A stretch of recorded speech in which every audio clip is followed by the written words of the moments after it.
I say, yo, welcome to the BBW show, you feel me? We talk battle rap, basketball, and wrestling. The topic today is wrestling. More importantly, AEW All Out 2022, you feel me? Now, if I'm being honest, this has been like the worst build-up to an AEW pay-per-view so far in their last 3 years. I'm not gonna lie. This has been the worst pay-per-view build-up. I feel like it's been way too much backstage politics, way too much real-life issues with the talent, way too much stuff spilling out into the media. Like, it's way too much, you feel me? And then WWE has a Clash of the Castle coming up Saturday, Worlds Collide Sunday. I feel like everybody's talking about WWE instead of AEW. And if we being honest, like, AEW doesn't have a marquee free agent to sign. You feel me? They just signed W. Morrissey, formerly known as Big Cass. That's it. I expect them to bring in somebody from NXT UK that just got fired. Probably Trent Seven or Mark Andrews or somebody. But that's not going to be a big deal.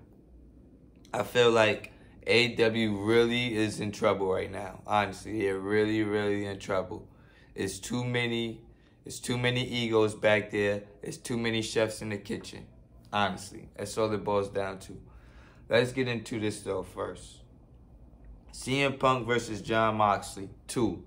Now, they did a squash match. The first match was a squash match to unify the belts.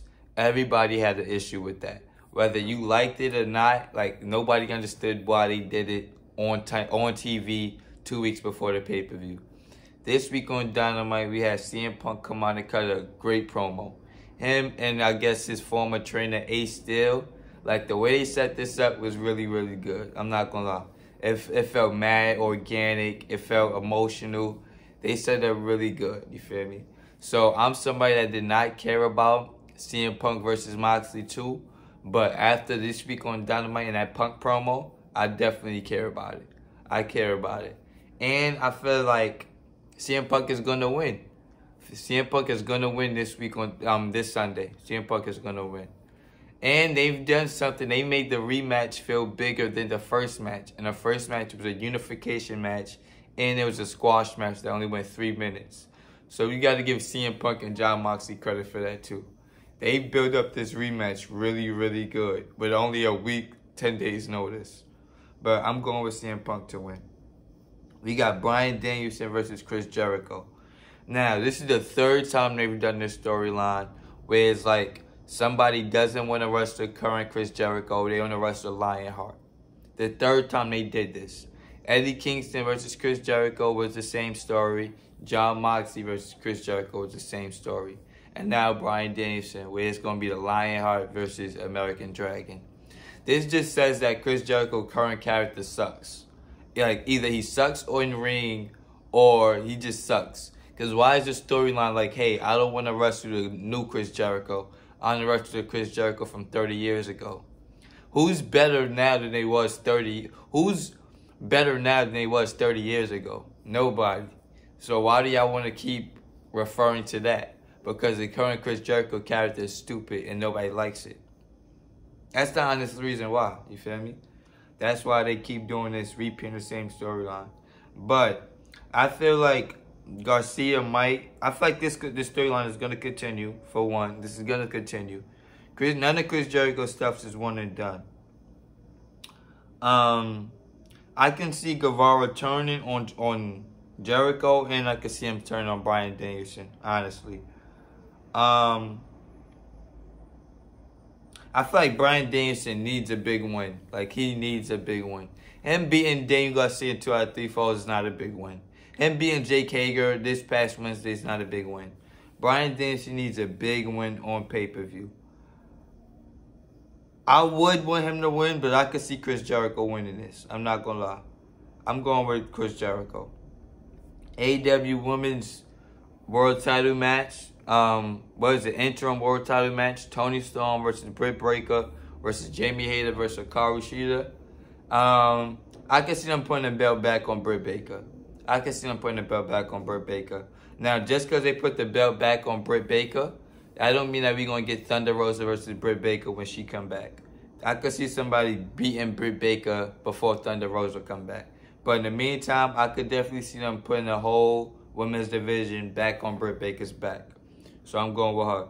Swerve and Our Glory versus The Acclaim. This makes no sense. But I got Swerve and Our Glory winning, you feel me?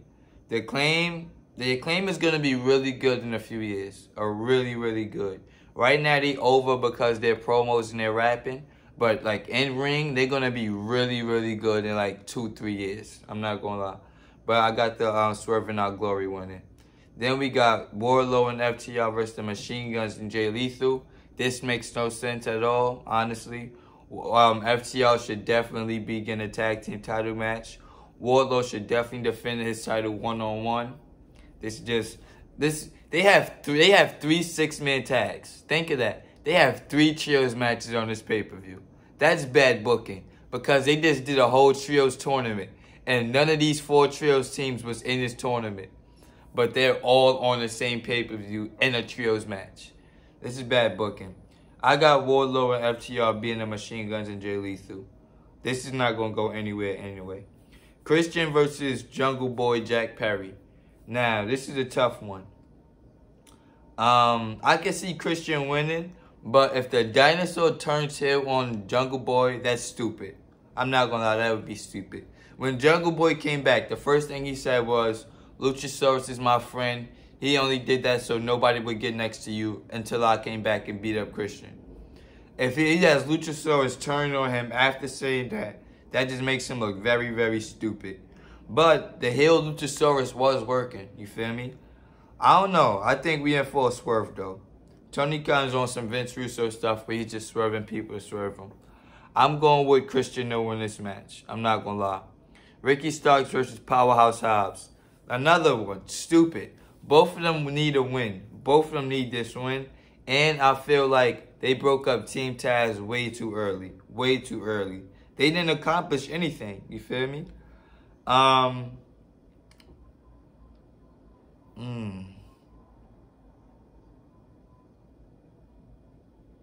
could see Powerhouse Hobbs winning this one. I ain't gonna lie. We also got Jay Cargill versus Ember Moon. Ember Moon is not going to be the one to break the streak, but they could have built this up way better. I'm not going to lie. They could have built this up way better. I got Jay Cargill winning. We got Miro, Darby Allin, Sting versus the House of Black. I'm going with Miro, Darby Allin, and Sting. Again, same thing here. Makes no sense. Darby Allin has been like this for a very long time. Since last year and he had that match with CM Punk. He is not elevated in nothing. He has not been in no greater storylines than that. Darby Allin has literally just been right here for a whole year. A whole year, just right here. Not elevated, not challenging for world titles or nothing.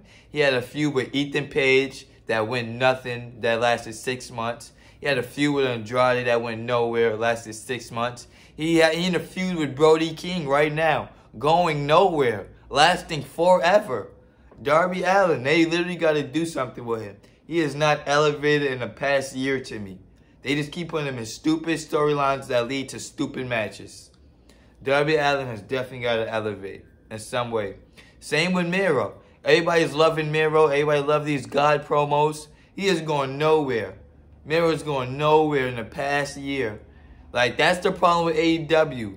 Because they have only like 4 pay-per-views a year, they try to space it out, you feel me? And they try to, hey, we're going to save this for 2 years down the line, 3 years down. No, y'all don't have enough time for that. Miro should have been challenged for a world title. Miro should have been in the world title picture. Same with Malachi Black, same with Darby Allin. They should have been in the main event picture, bro. Been a long time ago. But they keep putting Chris Jericho and the JS in the main event picture. Or they put Daniel Garcia or John Moxley. It's like the same people over and over and over and over. They're not creating no new talent in AEW, bro. No new talent. Also, what we got? We got Andrade, Rouge, Claudio Castagnoli, Wheeler Yuta, the Lucha Bros, and Dante Martin in a ladder match. Mark booking. They don't have nothing for Andrade, nothing for Rouge, nothing for Cesaro and Wheeler Yuta, and nothing for the Lucha Bros. I'd have put all three of them in a triple threat tag team match for the #1 contender to the AEW tag titles. See how fast I came up with that? Right here on the spot. Easy. They could have did that. None of these guys is going to win, respectfully. None of these guys is going to win. Whoever's the Joker, that's who's going to win. And I think it might be MJF, but that's a waste of an MJF spot. To just throw him in a 7-person ladder match. That's a waste of MJF.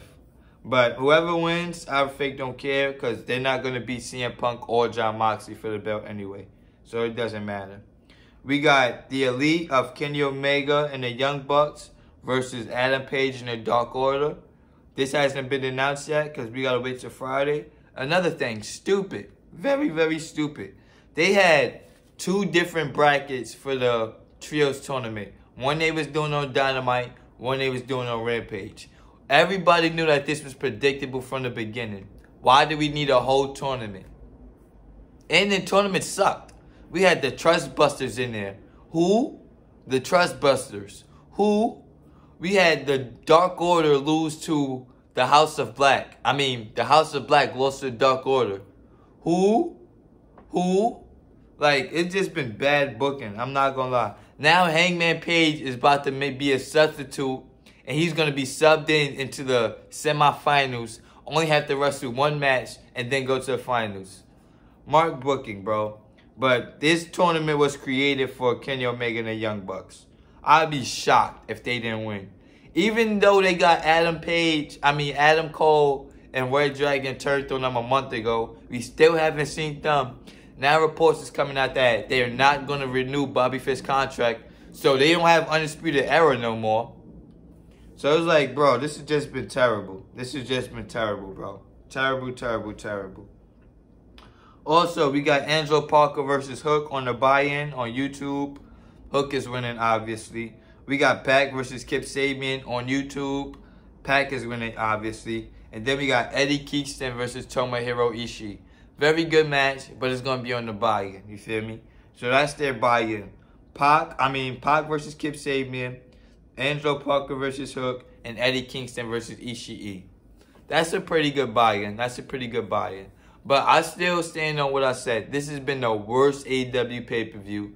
And I feel like he don't have no surprises up his sleeve. Like, yeah, he could bring in Trent Seven. What is that going to do? He just brought in W. Morrissey. What is that going to do?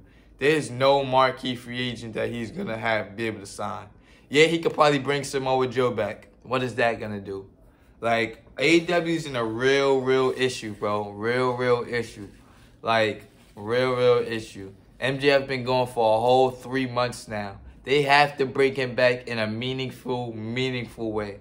It's been 3 months we ain't see MJF. You cannot just put him in a 7-person ladder match and expect people to care.